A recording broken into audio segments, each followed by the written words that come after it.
नाज़रीन आदाब, ETV Urdu news में आपका खैर मकदम है। आप देख रहे हैं खास बात। मैं हूं सैयद अहमद जिलानी। पहले नजर सुर्खियों पर। दहशतगर्दी के इल्जाम में गिरफ्तारियों पर जमीयत उलमा हिंद ने किया तशवीश का इजहार। कहा खास जहनीत से बाहर निकलकर जांच करने की है जरूरत। धार में नमाज जुमा के इंतजाम पर उठ रहे हैं सवाल। छत पर नमाज अदा कराए जाने को मुस्लिम तबके ने बताया अदालत की खिलाफ वर्जी। बिहार उर्दू अकादमी की जानिब से मुनक्कद 2 रोजा उर्दू कॉन्फ्रेंस अख्ताम पजीर। उर्दू की तालीम के साथ मौजूदा हालात पर किए गए तबसरे। उत्तर प्रदेश बजट रियासत के अक़लियतों में मायूसी। मुस्लिम तबके के मुस्तकबिल के लिए ठोस पहल नहीं किए जाने का लगाया जा रहा है इल्जाम।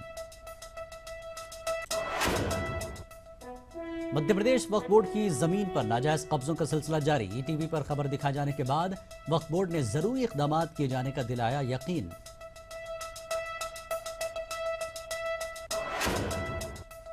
मंगलूर के पुतूर गांव की एक मुस्लिम लड़की ने रामायण मुकाबले में नुमाया मकाम हासिल किया। 9वीं क्लास की फातिमा राहिला ने 93 नंबर हासिल करके कायम की अनोखी मिसाल।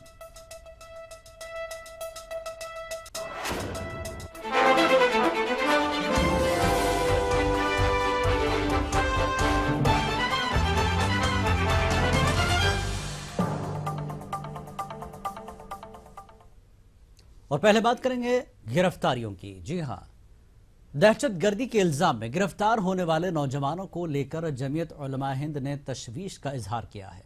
जमीयत के मुताबिक इन मामलों को हल करने के लिए एक खास जहनीत से बाहर निकलकर जांच एजेंसियों को काम करने की जरूरत है।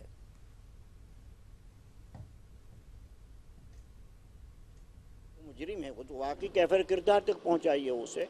जो बेकसूर हैं उनका कसूर साबित नहीं है तो क्यों उनको इस तरह से बन गया। इतने सारे लोग छुट रहे, कोई 10 साल के बाद, कोई 8 साल के बाद। और आपका हमारा जो बिल्कुल कोर्ट है वो बेचारा अदालत कहती है कि बाइज्जत बरी हो रहे हैं। तो आखिर सोचिए तो सही कि जो बाइज्जत 10 साल और 8 साल के बाद बाइज्जत बरी कर रहे हैं आप, तो इब्तिदा के अंदर क्यों आपकी तफ्तीश कर रही थी। मध्य प्रदेश के धार में नमाज जुमा सख्त सिक्योरिटी के इंतजाम के दौरान पढ़ी गई। हिंदू तंजीमों की जानिब से पूरे दिन पूजा के ऐलान की वजह से हालात कशीदा बने हुए थे, लेकिन मुस्लिम तंजीमों ने छत पर नमाज पढ़ाने और गिनती के चंद लोगों को ही नमाज अदा किए जाने पर नाराजगी का इजहार किया है।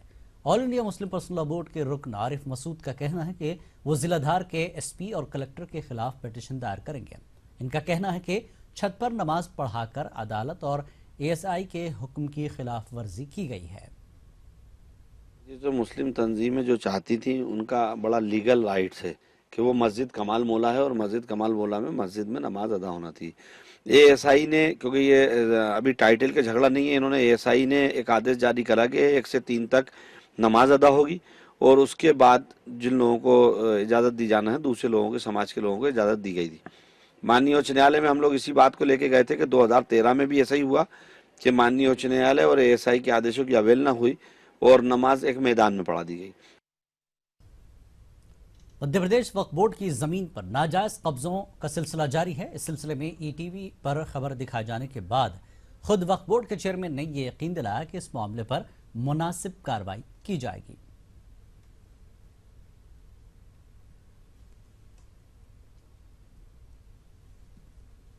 ये वक्फी ज़मीन जो है मस्जिद है निशात अफज़ा के नाम से, बाग निशात अफज़ा नारे खड़ा की कहलाती है। उससे चारों तरफ लगी हुई 40-40 गज मतलब 120 फुट और टोटल 2 एकड़ 4 डेसिमल ज़मीन होती है वो, जो 1984 से वक्फ बोर्ड में रजिस्टर्ड है। और वहाँ पर बसें खड़ी हो रही हैं, जिन तकरीबन 70-75 बसें खड़ी होती हैं और ऑटो, लोडिंग ऑटो खड़े हो रहे हैं, ट्रक खड़े हो रहे हैं। ये जिसका तकरीबन आमदनी 70,000 रुपया कम से कम 1 महीने की इनको हो रही है। नहीं, हमारे पास इस संबंध में शिकायत आई थी। हमारा स्टाफ गया, उसने जाकर वहाँ पे इसकी जांच की, तो उस टाइम में ऐसी कोई पार्किंग या ऐसी कोई व्यवस्था नहीं मिली। जगह रिक्त अवस्था में थी। अगर अभी फर्दर कोई शिकायत आई तो निश्चित हम इसकी जांच करा लेंगे और ये भी मालूम करेंगे क्या उसकी कोई राशि का अवैध वसूली कर रहे हो। अगर कोई व्यक्ति ऐसा अवैध वसूली कर रहा है तो वो 420 के दायरे में आता है। आज ही हम अपना स्टाफ भेज के और मजीद जाँच करा लेते हैं। मेरठ में वक्फ अराजी पर गैर कानूनी तौर पर काबिज शराब फैक्ट्री का कब्जा खत्म किए जाने को लेकर शिया सेंट्रल वक्फ बोर्ड ने कई रोज कबल लेटर जारी किया था। मेरठ जिला इंतजामिया ने इस मामले में अभी तक कोई पहल नहीं की है। खुद जिला मजिस्ट्रेट इस केस में जांच का हवाला देकर अपनी जिम्मेदारी से बचने की कोशिश कर रहा है। में हमारे जो जिला अल्पसंख्यक कल्याण अधिकारी हैं उनको जांच के लिए कहा गया है और उनके स्तर पर इसमें जांच की जा रही है। जहां तक एफआईआर का संबंध है तो इसमें वक्फ बोर्ड के द्वारा सीधे थानाध्यक्ष को पत्र लिखा गया है, जिसकी कार्यवाही थानाध्यक्ष के स्तर पर लंबित है। उत्तर प्रदेश के वजीर आला अखिलेश यादव के जरिए असेंबली में पेश किए गए अब तक के सबसे बड़े आम बजट से अक़लियतों बिलखुसूस मुसलमानों को मायूसी हुई है। लोगों का मानना है कि वादे के मुताबिक मुस्लिम तबके के लिए किसी खुसूसी पैकेज का बंदोबस्त नहीं किया गया है।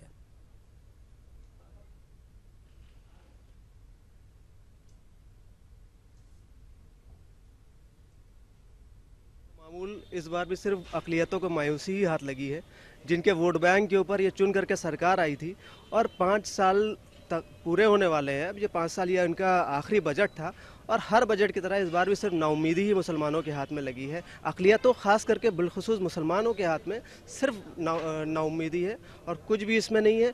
जो ऐलानात हुए हैं पिछले 4 बजट्स में, उनका भी कोई रद्दो अमल नहीं दिख रहा है। बिहार हुकूमत में अक़लियती उमूर के वजीर अब्दुल गफूर कमिश्नरी सतह पर रियासत भर का दौरा कर रहे हैं। इस दौरान वो अक़लियती तबके के बेरोजगार अफराद को सरकार की जानिब से जारी करदा चेक्स भी तकसीम कर रहे हैं। मुजफ्फरपुर शहर में तकरीबन 300 अफराद को चेक्स तकसीम किए गए। इस स्कीम के तहत बिहार हुकूमत माली साल 2012-13 से हर साल अक़लियती तबके के बेरोजगार अफराद को सालाना 5% शरह सूद पर 5 लाख रुपए तक मुहैया कराती है।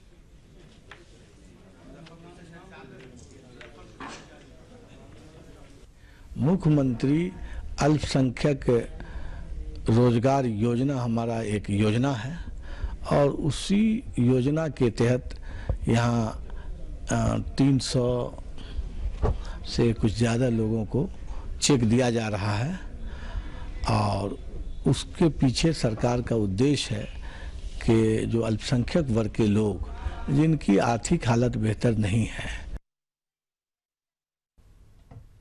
वक्त एक ब्रेक के बाद फिर हाजिर होंगे।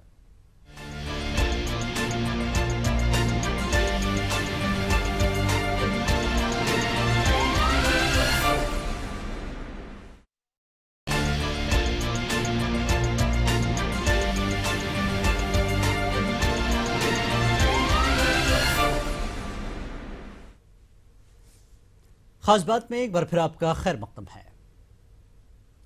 मरकजी वजीर बराए अक़लियती उमूर नजमा हेपतुल्लाह ने कहा कि सूफीज़म हमें बेहतर जिंदगी गुजारने का सबक देता है। इन्होंने कहा कि जियो और जीने दो की दावत सूफीज़म के जरिए ही मुमकिन है। सूफीज़म या इरफानियत, इन दोनों में सूफीज़म और इरफानियत में फर्क क्या महसूस करती है? मैं कोई फर्क महसूस नहीं करती। अगर उसको अंग्रेजी में कहा जाए सूफीज़म को, जहाँ इरफानियत और वहदानियत का ताल्लुक है वो मजहबी एतबार से सोचे, मगर सूफीज़म को अभी जियो और जीने दो। कुरान शरीफ कहता है लकुम दीनुकुम वलिय दीन, मेरा दीन मेरे साथ, तुम्हारा दीन तुम्हारे साथ। और मैं समझती हूँ कि सूफीज़म उसी का एक तर्जुमान है कि ला इकराह फिद्दीन, दीन में कोई जबर नहीं है। और मैं समझती हूँ कि जो ईरान और हिंदुस्तान के बीच में जो बरसों पहले ताल्लुकात पैदा हुए, कश्मीर से आए, आज बहुत ज़रूरी है कि हम उन कदरों को वापस लाएं।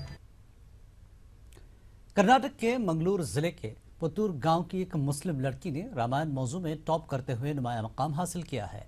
9वीं जमात की फातिमा राहिला ने 93 नंबर हासिल कर एक अनोखी मिसाल कायम की। कर्नाटक के मैंगलोर जिले की रहने वाली 9वीं जमात की फातिमा राहिला ने एक अनोखी मिसाल कायम की है। फातिमा ने रामायण के मौजू पर दिए गए इम्तिहान में 93% मार्क्स हासिल करते हुए शुमाली कर्नाटक में टॉप किया है। फातिमा की इस कामयाबी पर उसके अहले खाना और रिश्तेदारों में खुशी का माहौल है। फातिमा का कहना है कि उसे मुख्तलिफ मज़ाहिब के बारे में जानने की दिलचस्पी है, इसलिए उसने रामायण को इम्तिहान के लिए अपना मौजू मुंतखब किया। मैं बहुत इच्छा है कि रामायण परीक्षा लिखती है, बहुत आसक्ति है। नेक्स्ट महाभारत के एग्ज़ाम लिखती है। दरअसल नवंबर 2015 में फातिमा ने इंडियन कल्चरल सोसाइटी के इम्तिहानात के लिए रामायण मौजू का इंतखाब किया था। हालांकि शुरुआत में उसे घर वालों ने इजाजत नहीं दी थी, लेकिन बाद में फातिमा की जिद पर उन्होंने उलमाए कराम से मशवरा करते हुए उसे इम्तिहान में शरीक होने की इजाजत दे दी। यहाँ हिंदू प्रतिष्ठान भारत संस्कृति प्रतिष्ठान से एक बाल रामायण परीक्षा हो चुकी थी। उसमें बहुत अच्छे अंक पाकर तालुक में ही प्रथम स्थान में आई है।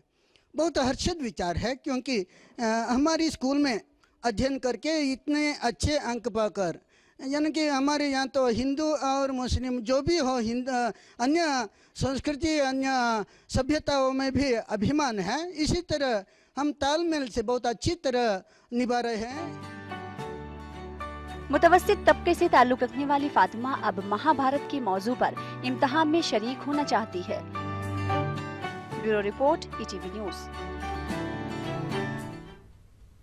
खास बात का सिलसिला जारी रहेगा एक और ब्रेक के बाद।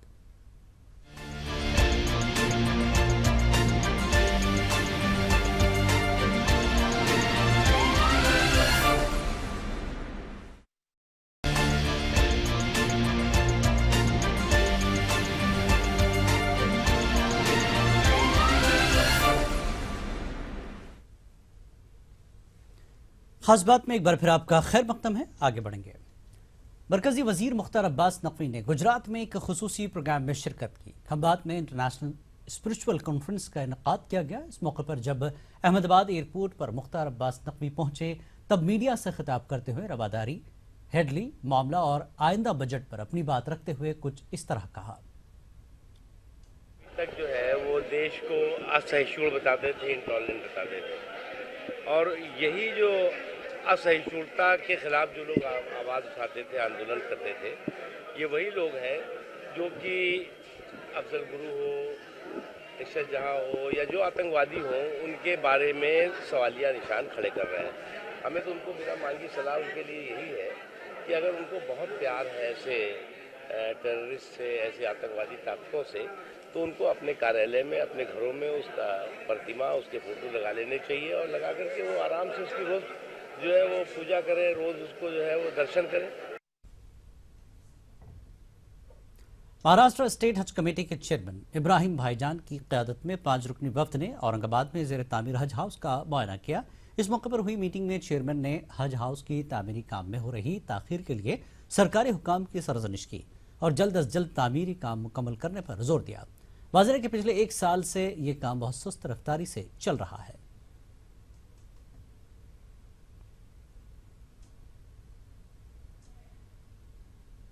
बिहार उर्दू अकेडमी की जानिब से मुनक्किद 2 रोज़ा उर्दू कॉन्फ्रेंस इख्तिताम पजीर हो गया। इस प्रोग्राम में शुरका ने उर्दू की तालीम के साथ साथ मौजूदा हालात पर भी तबसरे किए। कॉन्फ्रेंस में मुल्क और बैरून ममालिक से आए शुरका ने अपने ख्यालात का इजहार किया। पटना के ANC सिन्हा इंस्टीट्यूट में मुनक्किद उर्दू अकादमी के 2 रोज़ा आलमी उर्दू कॉन्फ्रेंस में हिंदुस्तान समेत दीगर ममालिक से आए उर्दू के अदीबों ने अपनी बातें रखी।